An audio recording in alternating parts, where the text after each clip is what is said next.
Hey everybody, it's Silver Seeker, and today we are taking a look at and discussing this beautiful 2012 American Silver Eagle.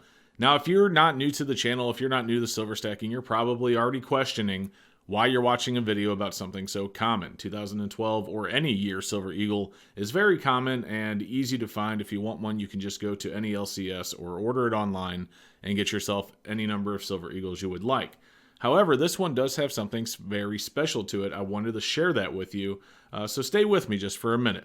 Now, if you are new to the channel, if you don't know what the Silver Eagle is, this is the bullion coin that the U.S. Mint started producing in 1986 as a way to produce and release bullion to U.S. citizens. They also did it with gold with the Gold Eagle. So the Gold Eagle and the Silver Eagle both debuted the same year in 1986. But this one here is very different. Let me show you what we got going on because I don't want you to leave the channel so quick. We'll flip it over, guys, and take a look at this. Look right here at my finger on United States between the D and the S. That is what is called a strike-through error. Now, that is a huge strike-through error. That you can tell that some large piece of debris definitely got down into the die. If you look at the rim is still completely intact. And right here, there was just something on the die. And it did hit the top of the rim, like on the obverse, but it didn't affect the rim itself. But something got into the die. And if you don't know what a strike-through error is, basically a strike-through error is where a piece of debris, usually it's grease from polishing the die, but it's where some sort of piece of debris gets in between the die and the planchet, and when it's stamped down, it leaves the impression or removes an impression. For example, if you were to get some grease down in the letters of U and I on the die, and then they pressed it into the coin, the U and I would not appear, or if it did, it would appear very faint.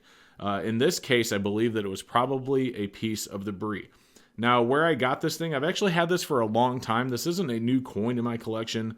I don't want you to think that I just found this and I'm making a video about, oh, look what I just found.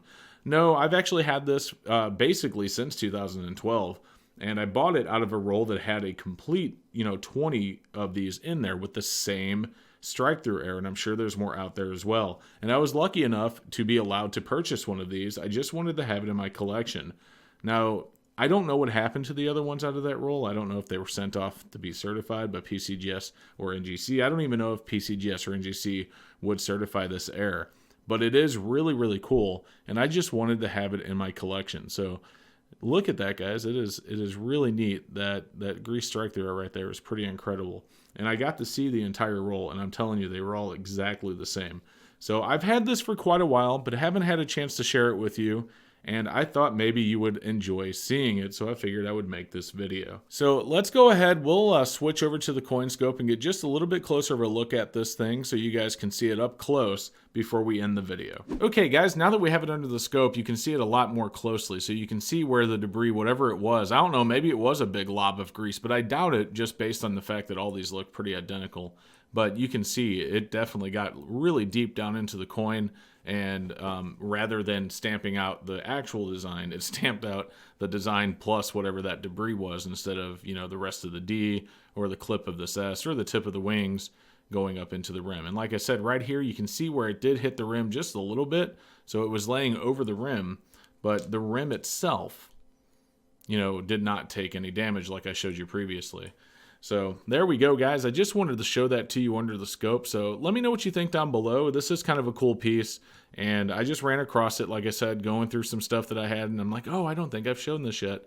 So I figured I would come and show it to you guys. So again, let me know down below. And if you're new to the channel, do me a favor. Make sure you subscribe and hit that like because it really does help us out, guys. And we will see you in the very next video.